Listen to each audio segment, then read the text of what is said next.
Hello guys, bersama saya lagi dalam Alright Nopo Channel. Sekali lagi perbahasan mantap daripada pemimpin muda Pakatan Harapan. Ya, seperti YB Rara dan juga YB Firdaus. Jadi Firdaus kah? Betul kah? Saya lupa.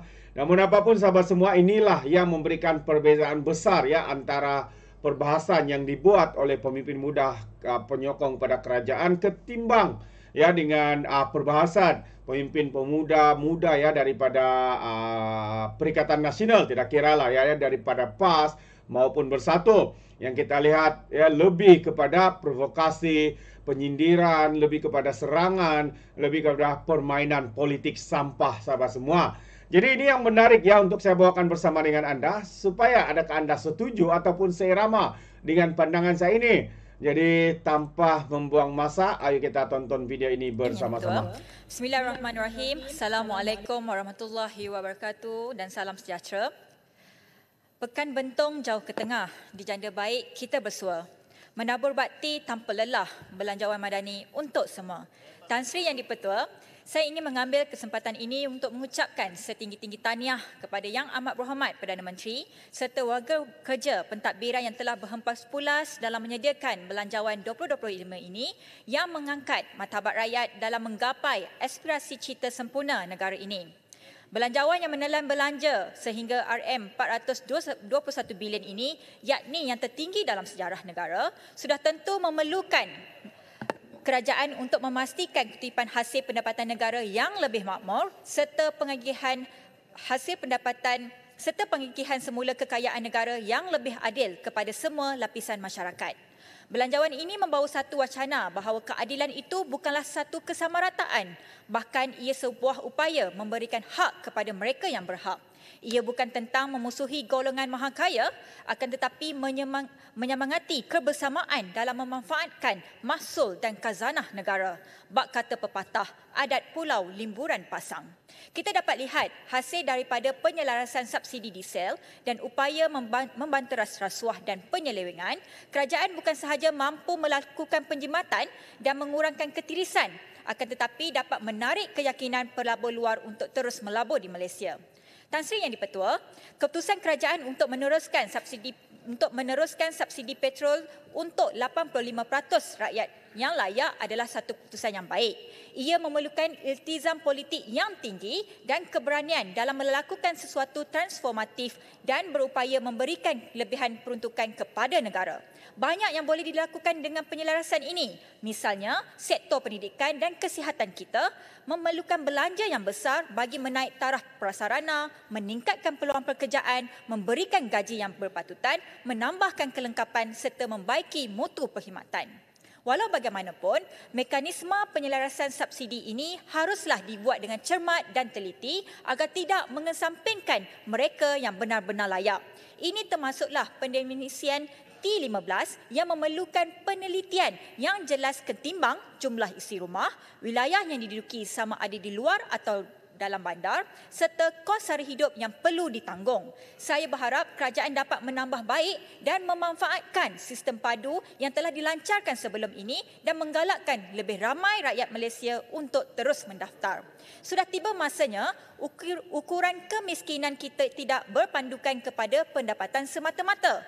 Kemiskinan pelbagai dimensi harus menjadi teras dalam pengagihan subsidi. Dalam pada kita menyatuni golongan terbawah, jangan juga kita lupa dilema yang ditanggung oleh golongan pertengahan atau middle income class dengan izin. Golongan M40 ini merupakan kumpulan pembayar cukai yang paling ramai.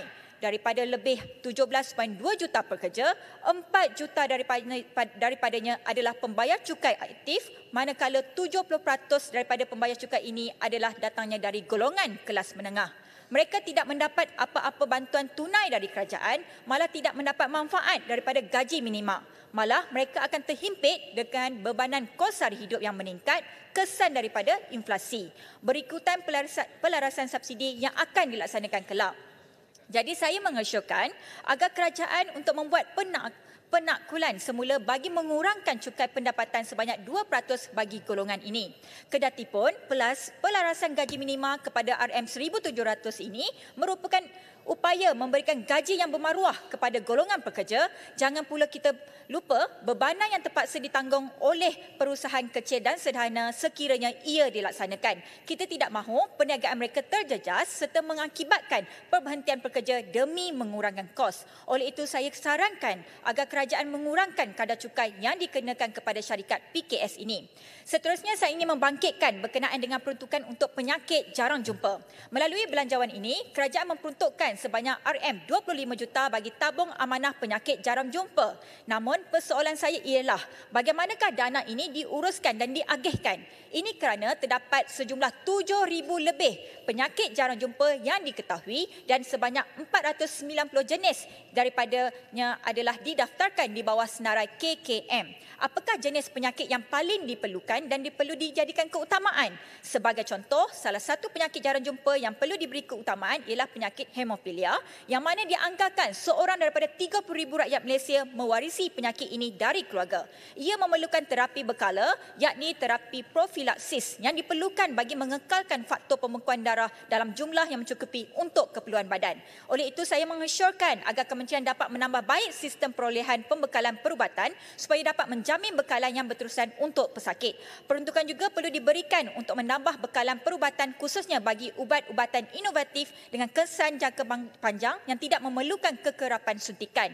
Ini termasuklah rawatan baru dengan kos yang agak tinggi tetapi bebas risiko komplikasi rencatan iaitu inhibitor bagi pesakit yang mempunyai tindak balas sistem imun badan terhadap penggunaan plasma manusia.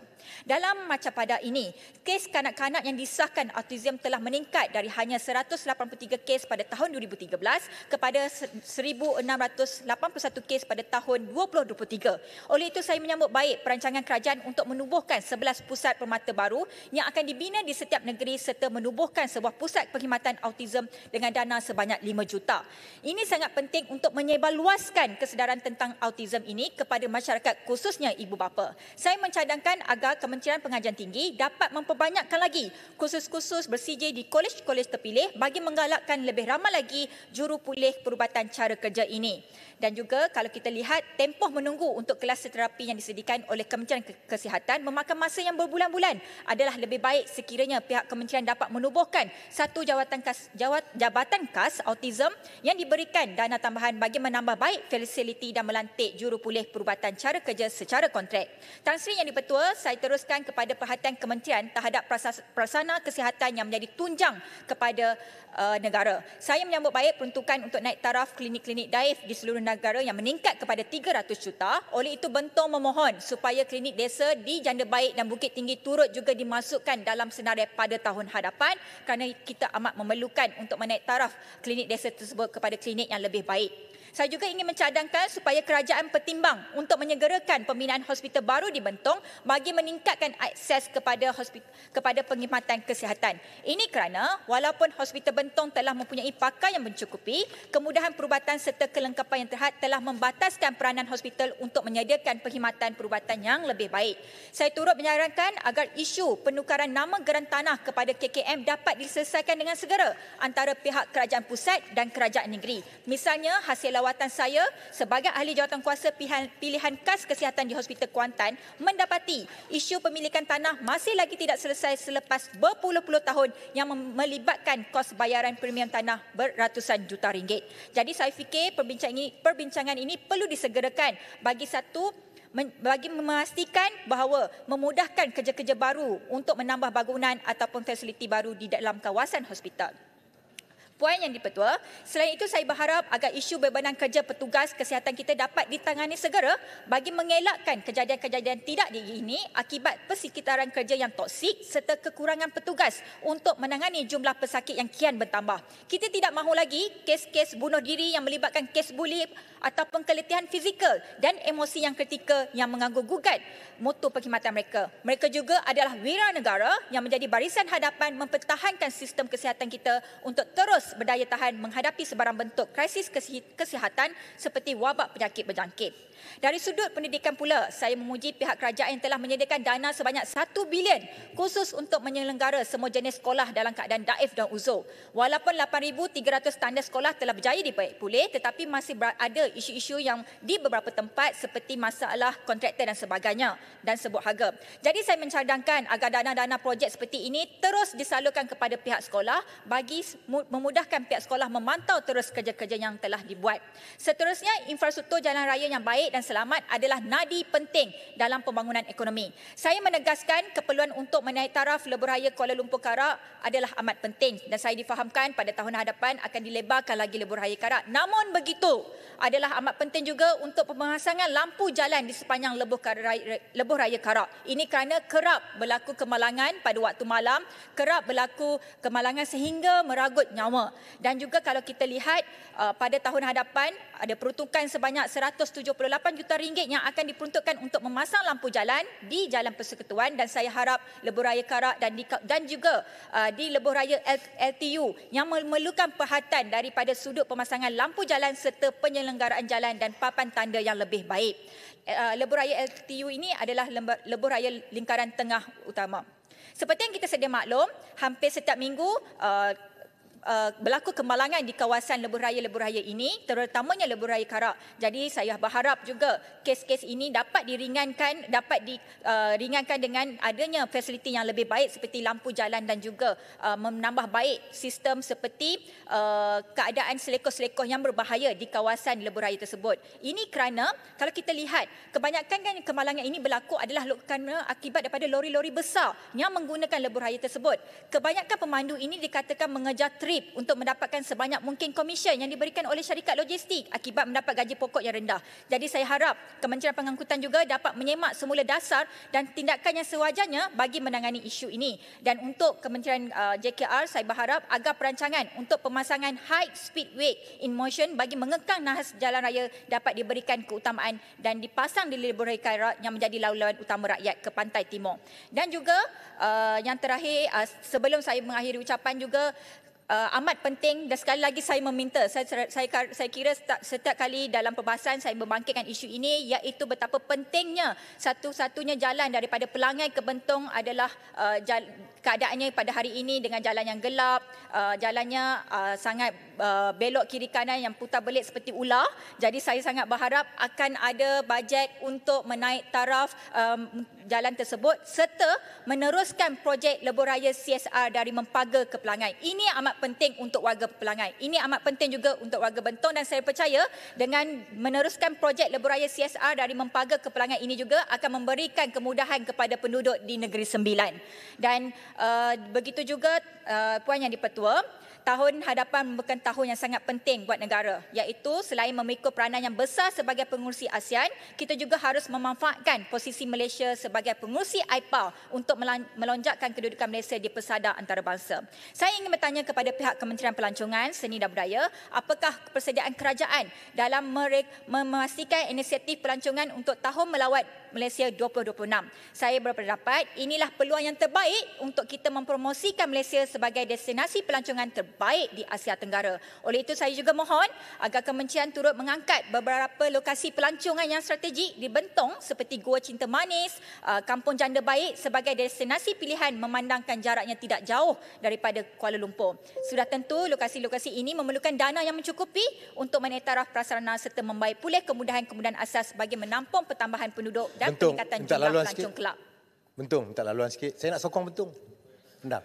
Pendang, saya tak ada masa. Ni sebab ni benar betul apa yang cakap tu untuk pembangunan rakyat. Cuma saya nak minta kalau boleh cadangan daripada Bentung supaya nama Janda Baik tu ditukar bagi sedap sikit sebab tu nampak macam kita discriminate kepada Terima kasih Pendang. Okay, saya rasa nama Janda Baik tu sedap je, catchy sikit. Saya ingat Puan Seri speaker pun setuju dengan saya.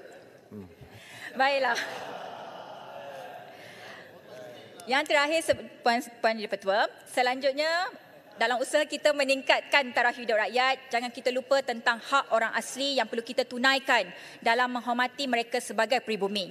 Selagi isu perwataan tanah orang asli tidak diselesaikan, selagi itulah pelbagai masalah seperti keciciran mereka dalam ekonomi, pendidikan, kesihatan dan sosial akan terus berlaku. Dalam pada kita mengejar kemajuan dan pembangunan, kita mesti memastikan dengan izin we leave no one behind. Akhir sekali, saya ucapkan tahniah kepada Yang Amat Berhormat Perdana Menteri yang telah telah meningkatkan jumlah peruntukan untuk memperkasakan institusi parlimen kepada RM180 juta bagi untuk tahun hadapan, yang sebahagiannya digunakan untuk memperkukuhkan peranan jawatan kuasa kira-kira wang negara, jawatan kuasa pilihan khas Dewan Negara dan Dewan Rakyat. Oleh itu saya mohon agar peruntukan khusus jawatan kuasa pilihan khas Dewan Rakyat dinaikkan bagi memastikan proses semak dan imbang yang lebih berkesan dalam memantau dan menyemak semula dasar-dasar kerajaan. Ini termasuklah lawatan-lawatan terhadap kawasan yang terkesan dengan dasar-dasar yang dibuat seperti kemudahan pendidikan, kesihatan serta reformasi pentadbiran yang perlu diberlakukan bagi memastikan tadbir urus yang baik dan bertanggungjawab. Dan Bentong menyokong belanjawan ini. Sekian, terima kasih. Terima kasih Yang Berhormat Menteri. Terbaik sahabat semua. Dan sekali lagi saya ingin membawakan satu perbahasan yang baik ya, sangat baik. Kalau sebelum ini saya katakan Taufik, Firdaus. Firdaus itu abang dia sahabat semua. Jadi YB Taufik ya, bukan Firdaus. Jadi tanpa membuang masa, sekali lagi ayo kita sama-sama untuk menonton video ini. Sungai Petani ingin merakamkan penghargaan kepada Yang Amat Berhormat Tambun dan seluruh pasukan Kementerian Kewangan atas pembentangan dan persediaan Belanjawan 2025 yang secara keseluruhannya dilihat amat komprehensif dan menyentuh pelbagai aspek keperluan rakyat. Saya percaya bahawa kita, Malaysia, berada di landasan yang betul dan tepat dalam usaha membangunkan Malaysia yang lebih inklusif dan berdaya saing. Melalui langkah-langkah yang diambil oleh kerajaan Madani selama ini, kita telah menyaksikan pertumbuhan yang memberansangkan dalam pelbagai aspek ekonomi. Namun, untuk memastikan keberhasilan ini terus memberi impak jangka panjang, saya ingin mengemukakan beberapa cadangan untuk penambahbaikan di samping mengakui kejayaan yang telah pun dikecapi. Pertama, kalau kita lihat pada tahun 2023, pertumbuhan ekonomi mencatat 5.6% pada suku pertama dan merosot kepada 2.9% pada suku kedua, menunjukkan penurunan yang amat ketara. Sebaliknya, pada tahun 2024, pertumbuhan ekonomi meningkat kepada 4.2% pada suku pertama dan melonjak kepada 5.9% pada suku kedua. Ini menggambarkan sebuah pertumbuhan ekonomi yang pesat. Puan Yang di-Pertua, walaupun inflasi pada Ogos 2024 menurun kepada 1.9%, tapi isu kos sara hidup ini masih membelenggu sebahagian masyarakat. Sebagai wakil rakyat yang dipilih oleh rakyat Sungai Petani, saya juga menerima aduan dan keluhan tentang peningkatan kos sara hidup yang amat membebankan ini. Justru saya amat menyokong inisiatif-inisiatif bantuan seperti contohnya Grant Sejati Madani telah pun diterima 50,000 sehingga 100,000 bagi setiap desa. Dan kalau kita lihat pelbagai inisiatif atau pelbagai projek yang telah pun dilaksanakan oleh komuniti setempat, antaranya di kawasan saya sendiri ada yang membuat sewa kemah, kemudian ada yang membuat drone dan ada yang juga menggunakan grant tersebut untuk membuat printing baju, banner dan sebagainya, dan pada akhirnya ini akan menjana ekonomi rakyat setempat itu sendiri, dan perkara ini amatlah perlu diteruskan dan ditambah baik lagi di masa-masa yang akan datang. Mengenai pelaburan, 329.5 bilion yang diluluskan tahun lalu adalah satu rekod baru yang patut dibanggakan, dan separuh pertama 2024 juga menunjukkan angka pelaburan yang cemerlang. Namun, pelaburan ini perlu disertakan dengan usaha yang lebih strategik dalam menarik pelaburan yang menyumbang kepada pembangunan yang mampan, seperti sektor hijau dan tenaga boleh diperbaharui. Selain itu, kita juga harus menyedari bahawa permintaan dunia kini bergerak ke arah penyelesaian yang lebih hijau dan mesra alam. Ini memberi peluang kepada Malaysia untuk menjadi peneraju dalam sektor hijau di rantau ASEAN.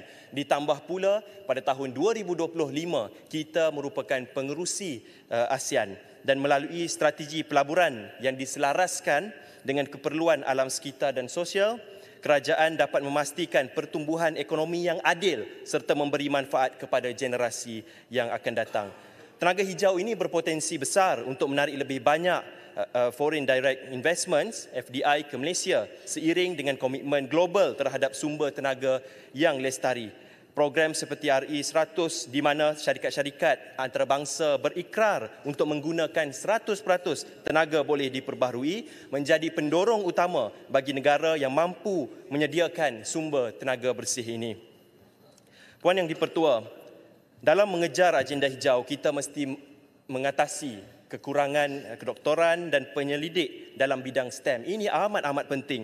Mungkin persoalan kini adalah kenapa kita kekurangan tenaga STEM ini. Salah satunya adalah sebab minat golongan belia itu sendiri terhadap ekonomi gig yang mana menjanjikan pulangan yang lebih lumayan, yang lebih cepat dibanding dengan STEM dan sebagainya. Jadi ini adalah salah satu hal yang perlu diperhalusi oleh kerajaan, bahawa kita perlu menitik beratkan lagi penglibatan anak-anak muda terhadap STEM dan juga bidang-bidang penyelidikan ini.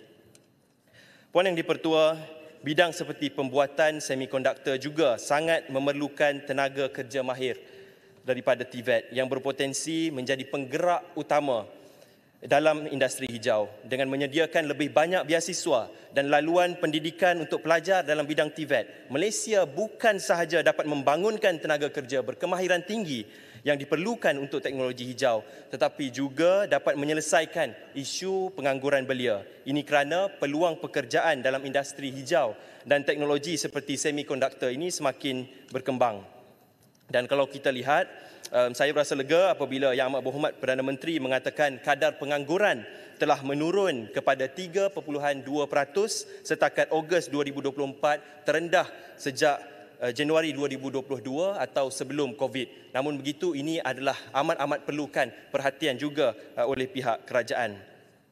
Puan Yang di-Pertua, saya juga ingin menyentuh isu tentang pendidikan anak-anak di sekolah. Ketika saya turun ke kawasan, saya berjumpa dengan guru-guru, saya berjumpa dengan ibu bapa. Banyak keluhan yang mengatakan ketika berada di dalam bilik darjah itu, guru-guru mungkin melihat bahawa tahap pelajar-pelajar atau murid-murid itu tidak sebanding dengan yang sepatutnya.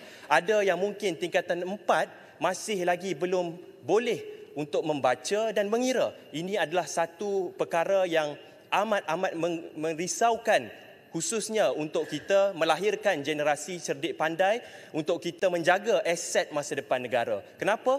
Kerana tidak ada satu sistem atau ujian yang khusus untuk anak-anak di peringkat sekolah ini. Seperti dulunya kita ada UPSR, PMR atau PT3 dan sebagainya. Tapi sekarang kita tidak ada perkara tersebut. Dan ini amat-amat menyukarkan para guru untuk menilai murid-murid. Jadi saya mohon Kementerian Pendidikan supaya meneliti perkara ini, apakah solusi terbaik yang sepatutnya dibuat oleh kerajaan supaya kita tidak melahirkan generasi-generasi yang mungkin akan menjadi merosot dan menyebabkan negara kita akan rugi di masa yang akan datang. Puan Yang di-Pertua, tidak dapat dinafikan bahawa pengukuhan ringgit sebanyak 14.4% berbanding dolar Amerika adalah satu pencapaian yang luar biasa, terutamanya dalam suasana geopolitik yang tidak menentu. Namun, kita perlu memastikan kekuatan ini tidak hanya bersifat sementara. Kalau kita lihat, kerajaan perlu memastikan bahawa langkah-langkah ekonomi yang menyokong ringgit adalah konsisten, termasuk menambah baik dasar fiskal dan mengurangkan kebergantungan kita terhadap import, terutamanya bahan makanan. Kalau di kawasan saya, kawasan Sungai Petani, masih banyak golongan petani-petani yang bergantung kepada sektor ini, dan langkah ini boleh memberikan manfaat besar kepada komuniti tempatan. Dengan kita mengurangkan import makanan, kerajaan dapat memberikan peluang kepada petani tempatan untuk meningkatkan pengeluaran mereka. Seterusnya, menyokong ekonomi tempatan dan mengurangkan kos import. Di Sungai Petani masih ada keluarga dan petani kecil yang bergantung kepada hasil pertanian tradisional. Saya menyokong inisiatif kerajaan dalam bajet 2025 yang menjanjikan peruntukan yang meningkat berbanding tahun sebelumnya, iaitu sebanyak 6.17 bilion untuk sektor pertanian. Sebagai seorang wakil kawasan yang bergantung pada pertanian, saya amat menghargai langkah kerajaan ini. Tapi saya juga ingin mencadangkan agar kerajaan mempertingkatkan sokongan terhadap sektor ini menerusi pelaburan dalam Digital Agriculture Technologies, DAT. Dan Puan Yang di-Pertua, saya ingin juga menyentuh beberapa hal, khususnya dalam langkah kerajaan menyasarkan subsidi kepada golongan-golongan 85%, kemudian ada timbulnya T15, T10 dan sebagainya. Ini adalah perkara yang baik. Namun kerajaan perlu menyegerakan klasifikasi dan definisi dari T15 atau T10 ini agar tidak ada kegusaran atau kekeliruan dalam kalangan kita semua. Namun begitu, kalau kita lihat, saya ingin menyentuh mengenai pendidikan. Pendidikan ini amat perlu sama rata. Tak kiralah dia golongan kaya ataupun golongan yang rendah, pendidikan ini tidak boleh didiskriminasikan. Tapi apa yang lebih penting sebenarnya, selain daripada kita sering membahas tentang golongan-golongan T15 dan sebagainya, kita lupa dan alpa bahawa ada 85% sehingga 90% rakyat Malaysia yang memerlukan subsidi. Ini yang perlu diberikan perhatian. Kita perlu berikan perhatian pada 90% ini. Bukan hanya semata-mata ingin champion kepada golongan yang kecil ini. Ini yang perlu kita fokuskan dan kita perlu perhatikan, khususnya kepada mereka yang selalu menghentam kerajaan kononnya zalim. Kerajaan tidak zalim, tapi kerajaan cuba untuk menyelamatkan 85 hingga 90% rakyat Malaysia yang selama ini menikmati subsidi ini. Puan Yang di-Pertua, sedikit saya juga ingin menyentuh selain dan dana ini kemudiannya akan dikembalikan semula kepada rakyat. Sebagai contoh, saya ingin di Payanahu, contoh flat Payanahu, kalau kita lihat di kawasan saya, penyaluran dana yang dijimatkan ini daripada subsidi ini ke arah pembangunan sosial dan pemulihan. Flat Payanahu ini merupakan satu tempat yang penuh dengan gejala sosial dan sebagainya. Saya mohon supaya kerajaan dapat memperuntukkan sebahagian dana untuk membantu anak-anak kita di kawasan ini. Dan selain itu juga dana ini dapat membina lebih banyak infrastruktur yang lebih kritikal lagi. Dan Puan Yang di-Pertua, sedikit saya ingin masuk masalah kawasan kesihatan. Saya ingin merakamkan penghargaan atas pembinaan Kompleks Kesihatan Awam Daerah Kuala Muda dan Klinik Kesihatan Jenis 2 Bandar Puteri Jaya di Sungai Petani. Dan sebagai ahli parlimen kawasan yang mempunyai populasi yang agak padat dan berkembang pesat, saya akan terus cakna dan akan kepentingan penduduk di kawasan ini.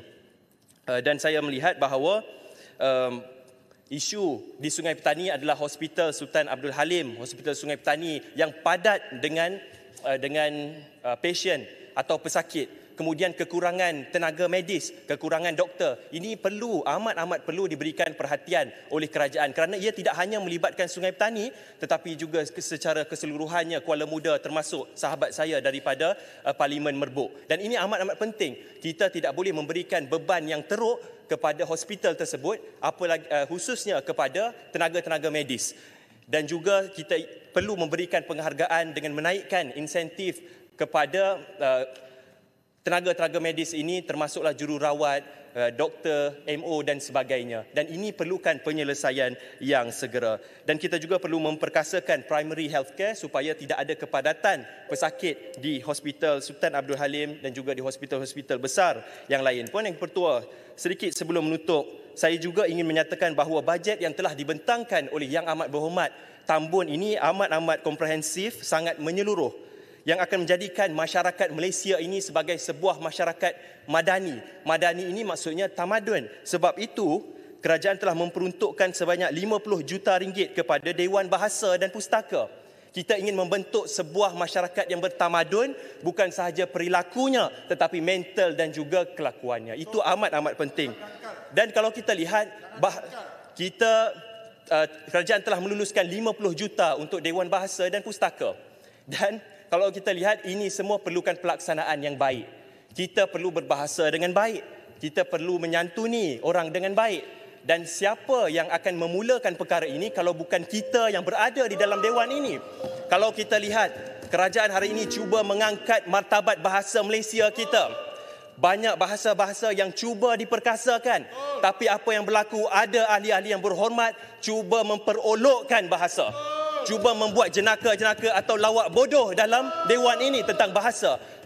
Ahli-ahli yang berhormat, kalau bukan kita ahli-ahli yang berhormat, siapa lagi yang akan merubah negara kita? Bahasa ini amat dinamik, bahasa ini hidup, bahasa ini boleh berubah dari masa ke masa.